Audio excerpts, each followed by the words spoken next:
Pernikahan itu janji yang suci. Tapi bagaimana jika janji itu berubah jadi penjara? Ketika perhatian memudar, dan cinta yang dulu hangat kini terasa dingin seperti kopi yang terlupakan. Aku mencintainya. Atau, mungkin aku hanya mencintai kenangan tentang dia. Tapi cinta itu sekarang terasa seperti beban yang harus aku pikul sendiri. Dan di saat hati itu rapuh, seseorang dari masa lalu tiba-tiba datang. Bukan sekadar mantan, tapi seseorang yang dulu pernah mengajarkan arti dicintai. Kenapa semua terasa begitu mudah dengannya?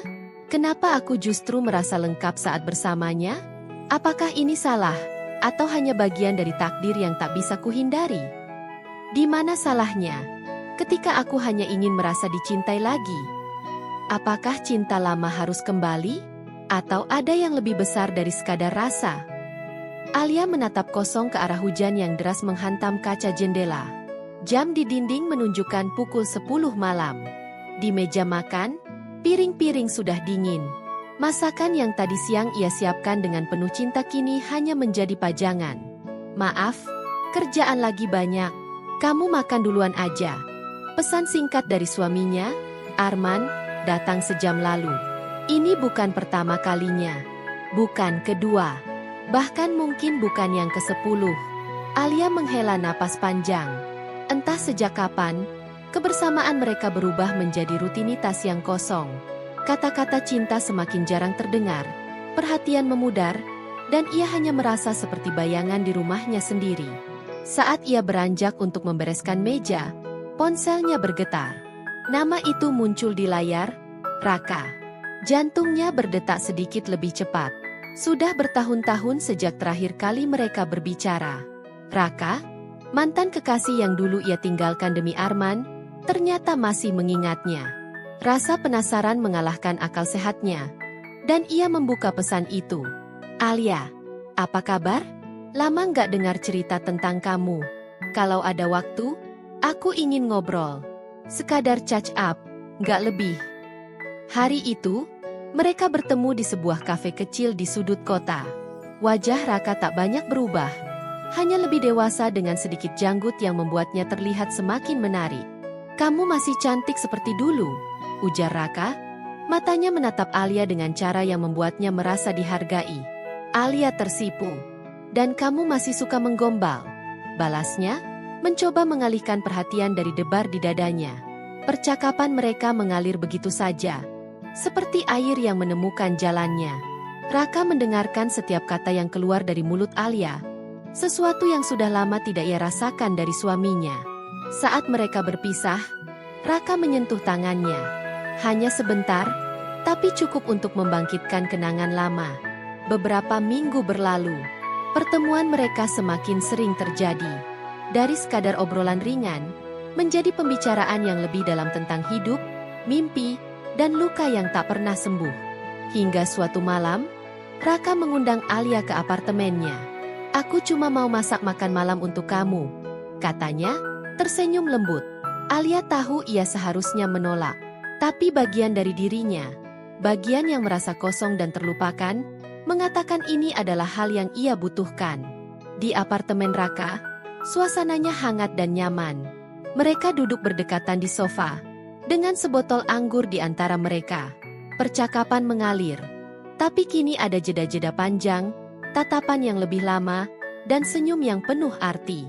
Aku rindu kamu, bisik Raka akhirnya. Suaranya serak. Alia tidak menjawab. Matanya bertemu dengan mata Raka. Dan dalam sekejap, jarak di antara mereka hilang. Ciuman pertama itu lembut, seperti memastikan apakah ini nyata. Tapi kemudian menjadi lebih dalam, lebih berani. Malam itu, Alia merasakan sesuatu yang sudah lama hilang. Keintiman, gairah, dan perasaan dicintai tanpa syarat. Namun, pagi berikutnya datang dengan rasa bersalah yang menusuk. Alia duduk di tempat tidur Raka. Selimut menutupi tubuhnya, dan tatapan kosong menatap lantai. Alia, aku nggak akan maksa kamu, kata Raka pelan, duduk di sebelahnya. Tapi kamu harus tahu, aku di sini kalau kamu butuh aku. Alia mengangguk, tapi di dalam hatinya, ia tahu hidupnya akan berubah setelah ini. Pertanyaannya, apa Apakah ia siap untuk menerima konsekuensinya? 5 tahun sebelum pernikahannya dengan Arman, Alia adalah sosok yang penuh semangat dan ambisi. Saat itu, ia masih duduk di bangku kuliah dan menjalani hubungan penuh gairah dengan Raka, seorang pria yang 2 tahun lebih tua darinya. Alia dan Raka duduk di sebuah taman kampus, tertawa bersama. Raka, dengan gitar di tangannya, memainkan lagu favorit mereka sambil mencuri pandang ke arah Alia. "Kamu tahu nggak?" kata Raka sambil tersenyum. "Kalau kamu senyum kayak gitu, dunia kayak berhenti sejenak." Alia tertawa kecil. "Gombal banget sih. Tapi aku suka," balasnya dengan wajah yang merona. Hubungan mereka penuh dengan momen-momen manis.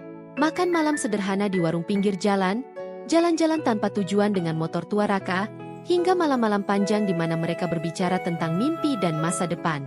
Namun, seperti banyak kisah cinta lainnya, hubungan mereka diuji. Raka adalah tipe pria yang spontan dan penuh gairah, tapi kurang memiliki visi yang jelas tentang masa depan. Di sisi lain, Alia mulai memikirkan stabilitas dan tanggung jawab. "Alia, aku cuma mau kita jalani apa yang kita punya sekarang. Kenapa harus dipikirin terlalu jauh?" kata Raka suatu malam. "Karena aku nggak bisa hidup cuma dengan cinta, Raka," jawab Alia, air mata menggenang di matanya. "Aku butuh seseorang yang bisa aku andalkan untuk masa depan. Aku butuh kepastian." Pertengkaran itu menjadi awal dari akhir hubungan mereka. Tak lama setelahnya, Alia bertemu dengan Arman, pria dewasa dengan karir yang stabil dan visi yang jelas. Meski hatinya masih menyimpan Raka, Alia memutuskan untuk menerima lamaran Arman. Malam itu, setelah bertemu dengan Raka di kafe, Alia tidak bisa tidur. Kenangan-kenangan lama kembali menyeruak, membawa rasa manis sekaligus pahit. Saat mereka pertama kali mengucapkan selamat tinggal, Raka mencoba menahan Alia dengan sebuah ciuman yang penuh emosi. "Kalau kamu pergi, aku nggak tahu apa aku bisa menemukan cinta lagi," bisik Raka di antara isak tangisnya. Alia hanya bisa menjawab dengan suara bergetar. "Aku cinta kamu, Raka. Tapi cinta nggak cukup." Ia pergi malam itu, meninggalkan Raka dengan hati yang hancur. Tapi ternyata, luka itu tidak hanya meninggalkan Raka, melainkan juga dirinya. Saat Alia menatap ponselnya dan membaca pesan Raka, ia tidak bisa menahan diri untuk membayangkan apa yang akan terjadi jika ia tidak pergi waktu itu. Apakah hidupnya akan lebih bahagia bersama Raka? Atau justru lebih berantakan? Malam itu, Alia pulang ke rumah dengan pikiran kacau. Arman sudah tidur di kamar mereka.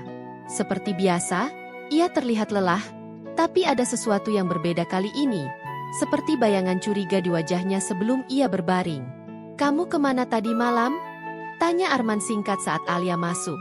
"Keluar sama teman," jawab Alia, mencoba terdengar santai. Arman tidak menanggapi. Namun, sikap dinginnya semakin terasa menusuk. Di kamar mandi, Alia melihat wajahnya di cermin. Tatapannya penuh rasa bersalah. Tapi di sudut hatinya, ia merasa hidup kembali. Raka memberinya sesuatu yang sudah lama ia rindukan. Perhatian dan cinta tanpa syarat. Tapi apakah itu cukup untuk menghancurkan pernikahannya? Seminggu kemudian, Alia dan Raka memutuskan bertemu di sebuah taman kota. Mereka duduk di bangku kayu, membicarakan segalanya dengan serius. "Alia, aku nggak bisa terus seperti ini," kata Raka akhirnya. "Aku mau kamu sepenuhnya. Tapi kalau kamu nggak bisa meninggalkan dia, aku harus pergi." Alia terdiam. Ia tahu apa yang Raka rasakan, tapi ia juga tidak bisa mengabaikan janji yang ia buat di altar dengan Arman. Di tengah pembicaraan mereka, tiba-tiba suara familiar terdengar. "Alia!" Alia membeku. Itu Arman. Ia berdiri beberapa meter dari mereka, tatapannya penuh kekecewaan dan amarah. "Apa yang kamu lakukan di sini?" tanya Arman dengan nada tajam. "Aku cuma ngobrol sama teman lama," jawab Alia, mencoba tetap tenang. Namun, Arman tidak bodoh. Ia tahu ada sesuatu yang lebih besar di balik ini. Malam itu, di rumah, Arman akhirnya meledak. "Berapa lama ini terjadi? Alia, apa kamu benar-benar sudah nggak peduli sama pernikahan kita?" Alia tidak bisa menjawab. Air matanya mulai mengalir. Kamu nggak pernah peduli lagi, Arman, katanya akhirnya. Suaranya pecah. Aku merasa sendirian di rumah ini. Aku merasa seperti istri yang tak terlihat. Arman terdiam. Kata-kata Alia menusuk hatinya. Tapi ia tidak tahu harus bagaimana. Aku sibuk kerja untuk kita, Alia. Untuk masa depan kita, balas Arman dengan nada lebih pelan. Tapi apa artinya masa depan kalau aku bahkan gak merasa dicintai di masa sekarang? Ketika Arman akhirnya mengetahui keberadaan Raka, Alia teringat salah satu momen paling berharga dalam hubungan lamanya dengan Raka. Malam ketika Raka menyatakan bahwa ia ingin memperjuangkan mereka, meski ia tahu Alia sudah punya pilihan lain.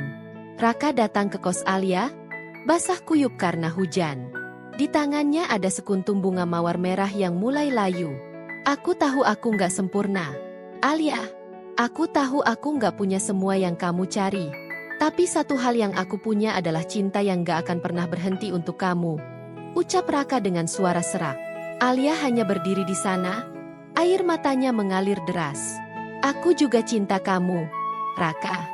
Tapi hidup ini bukan cuma tentang cinta. Aku harus memilih jalan yang terbaik untuk masa depanku. Raka tertunduk, membiarkan bunga di tangannya jatuh ke lantai. Kalau itu keputusanmu, aku harap kamu bahagia, Alia. Malam itu menjadi malam terakhir mereka bertemu, hingga akhirnya takdir mempertemukan mereka kembali di masa kini. Kilas balik itu membuat Alia semakin sulit memutuskan. Raka adalah bagian besar dari siapa dirinya dulu, dan ia merasa nyaman ketika bersama pria itu.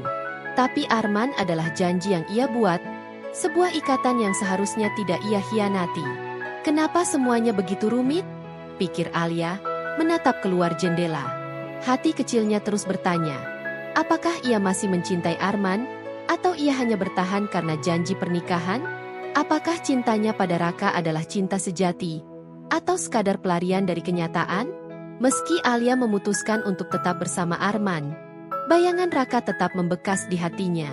Ia menyadari bahwa cinta tidak selalu berarti memiliki, dan terkadang, melepaskan adalah bentuk cinta yang paling besar. Di sisi lain, Arman mulai lebih peka terhadap kebutuhan Alia.